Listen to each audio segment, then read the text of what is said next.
Hi, today we will learn about Clause 62 until Clause 68. In this video we will learn about some cases in clause from standard form for PWD PAM and CIDB. Let's start for the first clause. We talk about Clause 62.0, no liability of government to nominated and/or subcontractor or supplier. Let's talk about Clause 62.0 that say nothing in 60 or 61 or anything else contained in this contract shall render thee in any way liable to any and/or supplier. The contractor is responsible for the supplier under the subcontract and bears full liability for any acts, defaults, or breaches of terms by the supplier. The employer is not liable for any default by nominated suppliers. The contractor must obtain prior written consent from the employer before deciding on or assigning a subcontract with the nominated supplier or subcontractor. If a nominated subcontractor or supplier abandons their subcontract or the contractor decides not to continue employing them, the contractor can either hire a different qualified supplier or subcontractor with the superintending officer's approval or carry out the subcontract themselves. If the subcontract is determined or assigned, the employer will not be obliged to pay the contractor more than would have been payable without the determination or assignment, subject to subclause C2(c). For the next clause is say that the contractor shall assume full responsibility for ensuring that the nominated subcontractor or suppliers comply with the terms and conditions of this contract. The government shall in no circumstances be liable to the contractor for the default of any nominated subcontractors or suppliers. The contractor shall also assume full responsibility for any acts, defaults, or breach of any terms and/or conditions of this contract by the nominated subcontractors or suppliers on their part. Clause 17, assignment and subcontracting. The contractor shall not assign its rights, interests, or benefits under the contract to any other party without the written consent of the employer, which consent may be withheld at the employer's discretion, save from assigning to its financial institution any payment that is due or becomes payable under the contract. On the written request of the architect, the contractor shall remove the site facilities, construction plant or its equipment, materials, and commodities from the occupied part in the event that the employer takes control of the occupied part pursuant to Clause 16.1 or 16.2. Clause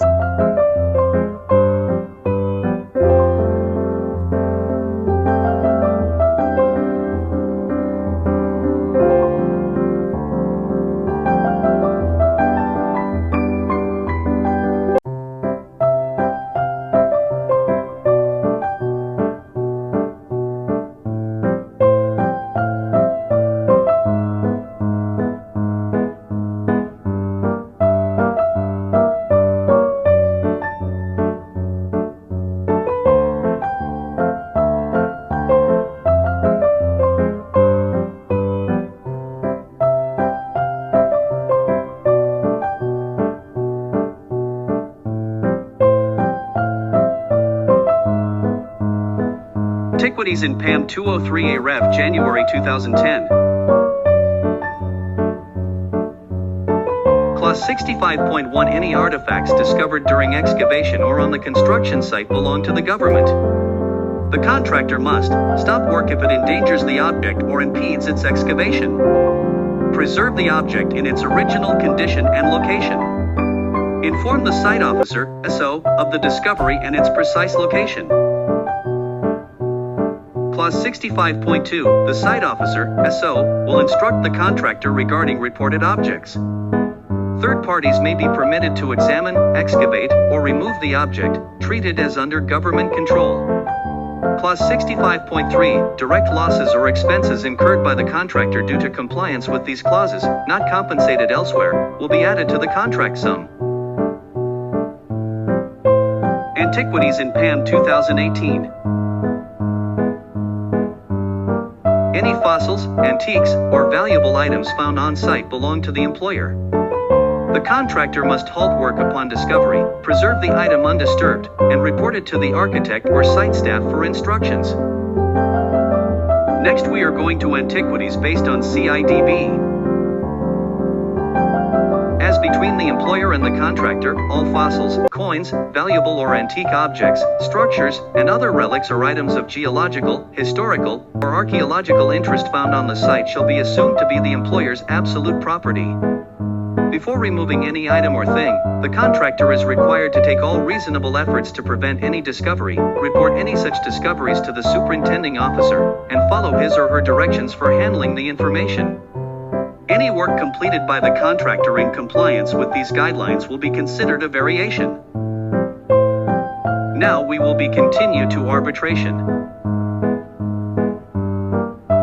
66.1. Work in line with guidelines counts as a variation.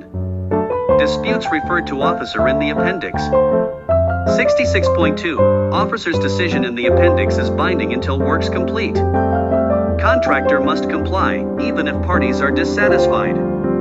66.3. If no decision within 45 days or dissatisfaction, matter goes to arbitration within 45 days. Kuala Lumpur Regional Center for Arbitration facilitates proceedings. 66.4. Both parties must consent before arbitration, except for disputes under Clause 51.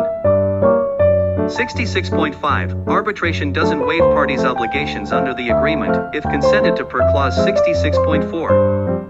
66.6. Parties can raise counterclaims in arbitration under Clause 66.3. 66.7. Arbitrator decides costs and specifies payment terms. 66.8. Arbitrator's decision is final and binding. 66.9. If arbitrator can act, parties appoint another or director of regional center for arbitration appoints one.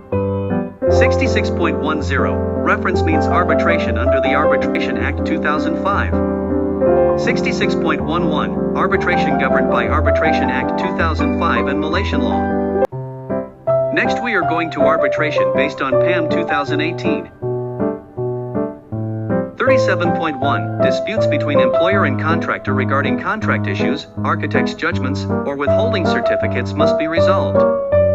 37.2. Parties can direct disputes to an arbitrator by written notice. If no agreement on arbitrator, President of Pertubuhan Architect Malaysia appoints 1.37.3. Arbitrator initiates process under Arbitration Act 2005, PAM arbitration rules, and related amendments or revisions. 37.4. Arbitrator corrects contract, orders measurements, valuations, and revises certificates. Can award interest on amounts claimed or outstanding until payment. 37.5. Employer and contractor strive to appoint the same arbitrator for disputes related to works of nominated subcontractors, as per PAM Subcontract 2018, Clause 31.3.